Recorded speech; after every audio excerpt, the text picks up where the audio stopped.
आज हम पूरे विश्व में अगर धर्मों की बात करें तो मुस्लिम धर्म ने जब जब अपना प्रचार प्रसार किया है तो वो तलवार के बल पे किया है। ईसाइयों ने अपना जो प्रचार प्रसार किया है तलवार के बल पे किया है। हिंदू ने अपना प्रचार प्रसार जो किया है तलवार के बल पे किया है। लेकिन अगर कहीं पर कोई ऐसा धर्म है जिसने कभी अपने धर्म के प्रचार प्रसार के लिए हिंसा का सहारा नहीं लिया तो वो केवल कृष्ण जी ने महाभारत के समय में जो है तब ये कहा था कि धर्म की रक्षा करने के लिए और जिन लोगों ने अधर्म किया है उनको नाश करने के लिए हमें ये युद्ध करना पड़ेगा, हमें इन लोगों को मारना पड़ेगा। वो सारे लोग मारे गए, लेकिन तब भी धर्म की रक्षा नहीं हो पाई। तब भी आज जो है धर्म संकट में है। तो इस बार कोई भी देवी देवता ऐसा नहीं है जिसके हाथ में जो है हथियार ना हो। हर एक देवी देवता, हर एक ईश्वर के हाथ में हथियार हैं। और जिसके हाथ में हथियार हैं तो आपको वहाँ से अहिंसा कैसे मिलेगी? वहाँ से तो आपको हिंसा ही मिलेगी। हिंसा जो आप देखेंगे मोहम्मद पैगंबर हैं, उनके हाथ में कभी आपको जो हथियार नहीं मिलेगा। ईसा मसीह हैं, उनके हाथ में कभी आपको हथियार नहीं मिलेगा। गुरु नानक देव हैं, उनके हाथ में कभी आपको हथियार नहीं मिलेगा। जितने भी साधु संत हुए हैं किसी के हाथ में हथियार नहीं है। इन्होंने बिना हथियार के अपने जीवन का बलिदान करके मानवता को बचाने का काम किया है। संविधान के जो मूल अधिकार हैं इनका गला घोटने के लिए, गला घोटेंगे भी नहीं, आपको दिखाएंगे कि you have these rights under the constitution of India, लेकिन वो आपको दूसरी तरफ से धमकी देंगे कि अगर आपने इनका इस्तेमाल किया तो आपके साथ में इस तरह की घटनाएं कारित की जाएंगी। चीज़ और चाहिए, जिस संगठन से ये आता है, जिस संगठन ने इसको तैयार किया है, जिस संगठन ने इसको पैदा किया है, जिस संगठन ने इसको प्रधानमंत्री बनाया है, उस संगठन की एक और इच्छा है, वो है हिंदू राष्ट्र की इच्छा।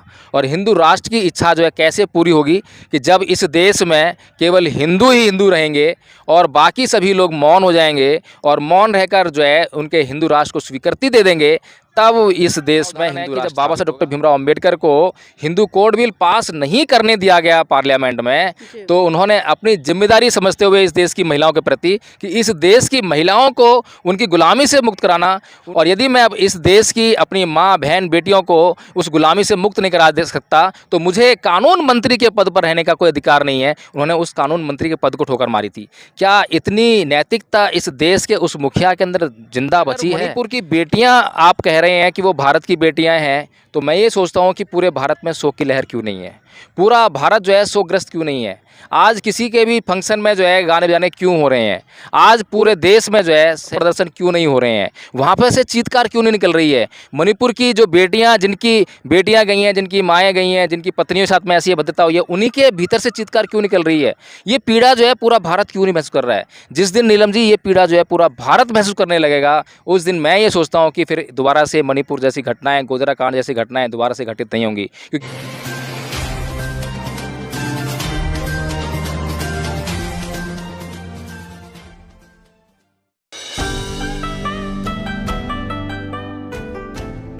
नमस्कार, आप देख रहे हैं एनबी न्यूज़ 24/7 नीलम बोध के साथ। लगातार साथियों मणिपुर की घटना तूल पकड़े हुए है। आए दिन लगातार प्रोटेस्ट हो रहे, चाहे मैं मणिपुर की बात करूँ या देश के तमाम राज्यों की बात करूँ। जो लोग जागरूक है अपने अपने तरीके से विरोध प्रदर्शन कर रहे हैं। पिछले दिनों जिस तरह से हमने देखा कि मणिपुर के लोगों ने जंतर मंतर पर भारी आक्रोश प्रदर्शन किया और लगातार वो एक गाना गाते नजर आए कि वी शैल ओवरकम समडे, ओहो deep in my heart do you again, we shall overcome someday.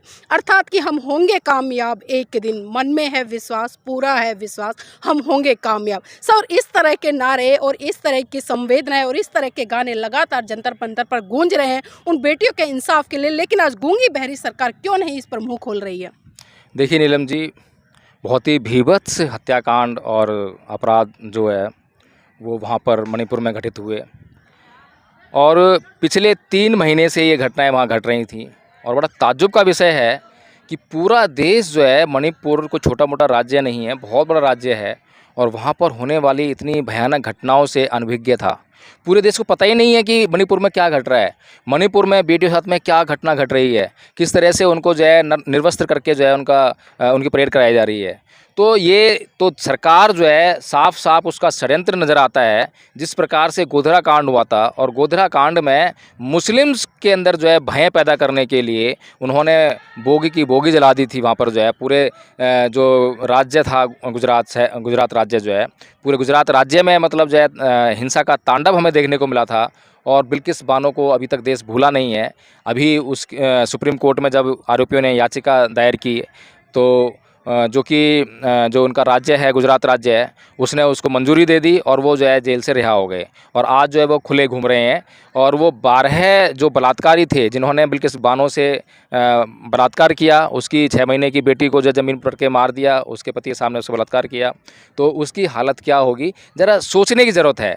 और जब हम कह रहे हैं कि मणिपुर की बेटियों के साथ में ऐसी अभद्र घटनाएं घटी हैं जो कि सहनशीलता की जो पराकाष्ठा है, जो उसकी सीमा है, उससे बाहर हैं। अगर मणिपुर की बेटियां आप कह रहे हैं कि वो भारत की बेटियां हैं, तो मैं ये सोचता हूँ कि पूरे भारत में शोक की लहर क्यों नहीं है, पूरा भारत जो है शोकग्रस्त क्यों नहीं है।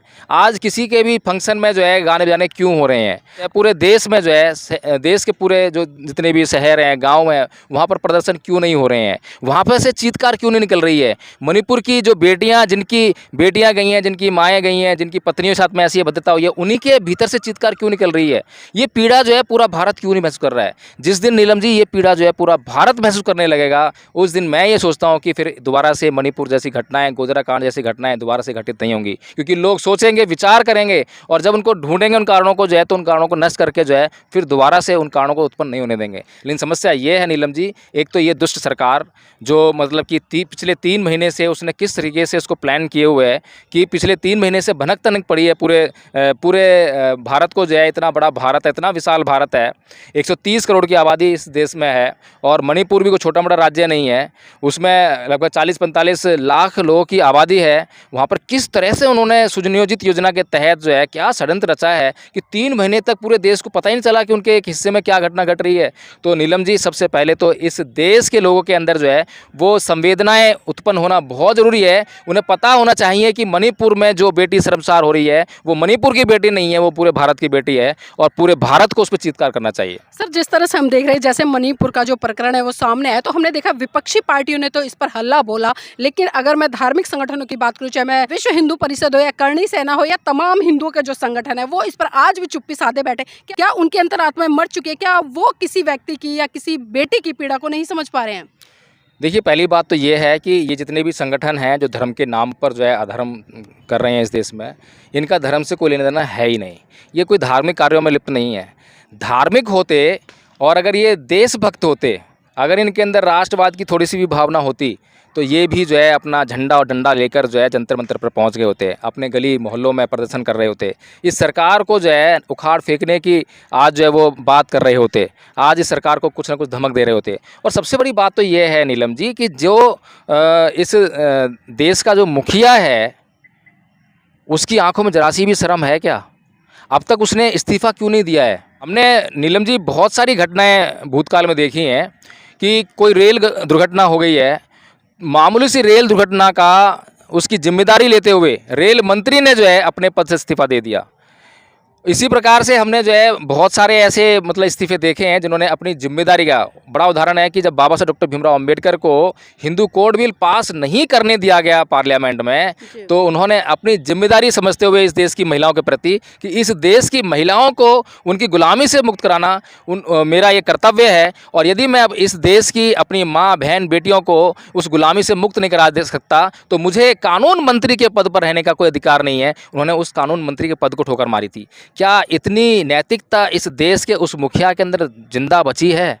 तो नीलम जी, यहीं से हमें समझ जाना चाहिए कि ये जो देश का जो चौकीदार कहता है अपने आप को कि मैं इस देश का चौकीदार हूँ, ये चौकीदार नहीं है, ये बल्कि उसका जो है भक्षक है, उसको जो है सत्ता का भूखा है। इसको केवल और केवल सत्ता चाहिए, और सत्ता ही नहीं चाहिए बल्कि इसको एक चीज़ और चाहिए। जिस संगठन से ये आता है, जिस संगठन ने इसको तैयार किया है, जिस संगठन ने इसको पैदा किया है, जिस संगठन ने इसको प्रधानमंत्री बनाया है, उस संगठन की एक और इच्छा है, वो है हिंदू राष्ट्र की इच्छा। और हिंदू राष्ट्र की इच्छा जो है कैसे पूरी होगी कि जब इस देश में केवल हिंदू ही हिंदू रहेंगे और बाकी सभी लोग मौन हो जाएंगे और मौन रहकर जो है उनके हिंदू राष्ट्र को स्वीकृति दे देंगे, तब इस देश में हिंदू राष्ट्र स्थापित होगा। इस कदम की तरफ जो है धीरे धीरे पहले गोधरा कांड उन्होंने कारित किया और जो मुस्लिम समुदाय था उसके अंदर बहुत बड़ा भय व्याप्त कराया, और आज हम देखते हैं कि इस देश का जो मुसलमान है हिंदू से कितना सहमा रहता है। इसी प्रकार से अब ये जो जातीय हिंसा हुई है, मैतेई समाज है, कुकी समाज है, नगा समाज है। मैतेई समाज यहाँ बहुसंख्यक समाज है, 60 में से 40 विधायक उसके आते हैं, बाकी के जो 20 विधायक हैं उसमें से कुकी और नगा विधायक हैं। ये जो कुकी और नगा हैं, इनके पास जो है जो पहाड़ी इलाके हैं उनमें ज़मीन है और बहुत बड़े इलाके हैं ये। तो उन इलाकों पर, क्योंकि ये जो कुकी और नगा हैं ये हिंदू नहीं है, बल्कि मैतेई जो हैं वो बहुसंख्यक हिंदू हैं वो जो है, और ये कुकी और नगा जो हैं ये ईसाई समुदाय हैं। तो ये ईसाई समुदाय हैं। अब ईसाई धर्म के ऊपर पहले भी हमले होते आए हैं, और ये जो इस तरह का जो तांडव किया गया है, ये तांडव सिर्फ़ और सिर्फ इसलिए है कि जो कोई भी हिंदू राष्ट्र के मार्ग में बाधा बनेगा उसको हम जो है इस तरीके से जवाब देंगे। तो ये एक उदाहरण है जिस तरीके से गोधरा कांड को जो है जो मुसलमान जानता है, जिसने उसको सुना है, जो देखता है, जब भी इतिहास पढ़ेगा उसकी रूह कांपेगी, वो सहमा सहमा ही रहने लगेगा। इसी प्रकार से जब जब मणिपुर को लोग सुनेंगे तो वो मणिपुर को सुनकर जो है ये सोचने पे मजबूर होंगे, क्या उनको हिंदुओं का विरोध करने की इस देश में इजाज़त है? क्या right to speech and expression का जो उनको संवैधानिक अधिकार जो मिला हुआ है, क्या वास्तव में वो परिलक्षित होता नज़र आता है या उसको व्यवहार में लाया जा सकता है? क्या हमारे पास वास्तव में right to speech and expression का अधिकार है या नहीं है? तो इस तरह से नीलम जी, ये जो संविधान के जो मूल अधिकार हैं, इनका गला घोटने के लिए, गला घोटेंगे भी नहीं, आपको दिखाएंगे कि you have these rights under the constitution of India, लेकिन वो आपको दूसरी तरफ से धमकी देंगे कि अगर आपने इनका इस्तेमाल किया तो आपके साथ में इस तरह की घटनाएं कारित की जाएंगी। सर, जिस तरह से हम सोशल मीडिया पर देख रहे हैं, जो भाजपा समर्थक है या मोदी समर्थक है या आरएसएस समर्थक है, वो लोग लगातार ये कहते नजर आ रहे हैं कि एक दो घटनाएं घट गई तो क्या बवाल मच गया, मोदी जी जो इतना विकास कर रहे हैं उस पर कोई ध्यान क्यों नहीं दे रहा? सही कह रहे हैं नीलम जी, क्योंकि जब पुष्यमित्र संघ ने जब एक बौद्ध भिक्षु का सर काट कर लाने पर 100 स्वर्ण मुद्राएं जब उपहार में घोषणा की थी इस बात की जो है, तो जो आज सरयू नदी जिसे कहते हैं, जो केवल अयोध्या में थोड़े से इलाके में बहती है, तो वो जो है बौद्ध भिक्षुओं के कटे हुए सरों से युक्त हो गई थी, इसलिए उसको सरयुक्त नदी कहा गया। फिर बाद में सरयू नदी वो हो गई धीरे धीरे जो है। तो ये जो भीभत्स अत्याचार हिंदुओं के इतिहास में, हिंदू धर्म के इतिहास में पहली घटना नहीं है। इस देश पर जब ये लोग बाहर से आए और बाहर से आकर इन लोगों ने इस देश के मूल निवासियों पर आक्रमण किए, तब भी उनके साथ में इस तरह की भीभत्स घटनाएं इन्होंने कारित की थी। तो ये तो इनके इतिहास में है, इनकी संस्कृति में है। इनकी संस्कृति में हिंसा ही हिंसा है, हिंसा के अलावा इनकी संस्कृति में कुछ भी नहीं है।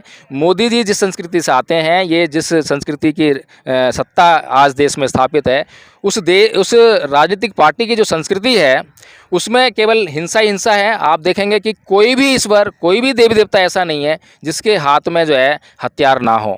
हर एक देवी देवता, हर एक ईश्वर के हाथ में हथियार हैं, और जिसके हाथ में हथियार हैं तो आपको वहाँ से अहिंसा कैसे मिलेगी? वहाँ से तो आपको हिंसा ही मिलेगी। हिंसा जो आप देखेंगे, मोहम्मद पैगंबर हैं, उनके हाथ में कभी आपको जो हथियार नहीं मिलेगा। ईसा मसीह हैं, उनके हाथ में कभी आपको हथियार नहीं मिलेगा। गुरु नानक देव हैं, उनके हाथ में कभी आपको हथियार नहीं मिलेगा। जितने भी साधु संत हुए हैं, किसी के हाथ में हथियार नहीं है। इन्होंने बिना हथियार के अपने जीवन का बलिदान करके मानवता को बचाने का काम किया है। लेकिन दूसरी तरफ ये ईश्वर हैं जिनके पास चमत्कारों की शक्तियाँ हैं, सब कुछ है, लेकिन तब भी वो इस मानवता को बचाने के लिए, धर्म रक्षा करने के लिए अहिंसा का सहारा नहीं लेते हैं, हिंसा से ही लोगों को मारने का काम करते हैं। उसके बाद भी इनका धर्म आज भी खतरे में है।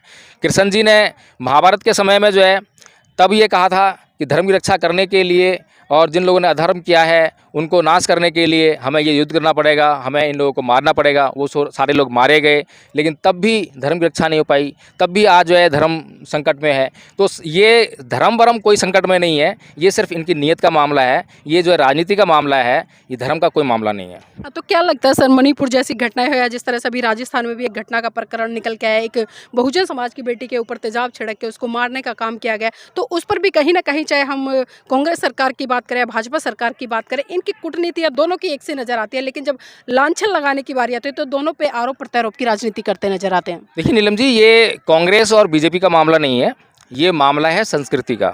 मैं बार बार ये इस देश के लोगों को समझाने का काम करता हूँ कि संस्कृति का मतलब होता है आदतें, कि हमारी आदतें कैसी हैं। क्या हमारी आदतों में हिंसा शामिल है? क्या हमारी आदतों में अहिंसा शामिल है?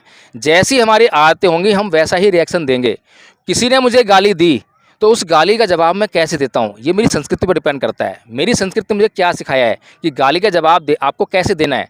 तो गाली का जवाब आपको जो है गाली से देना है, गाली का जवाब आपको मारपीट से देना है, हत्या करके देना है। ये जो है हिंदू संस्कृति आपको सिखाती है कि ईंट का जवाब आपको पत्थर से देना है, ये आपको हिंदू संस्कृति सिखाती है। जो दूसरी संस्कृति जो है, जिसे बौद्ध संस्कृति कहते हैं, वो आपको जो है जब ये कहता है कोई कि भाई, जब कोई किसी को गाली देता है तो जो बौद्ध संस्कृति वो कहती है कि वो गाली दे रहा है क्योंकि वो बीमार है, क्योंकि उसके अंदर कहीं ना कहीं कोई बीमारी है जिसकी वजह से वो गाली दे रहा है। तो उस बीमारी का इलाज करना ज़रूरी है, तो उसको रोकना ज़रूरी है, समझाना ज़रूरी है कि भाई आप गाली क्यों दे रहे हो। अगर उसका इलाज कर दिया तो वो गाली हमेशा हमेशा के लिए समाप्त हो जाएगी।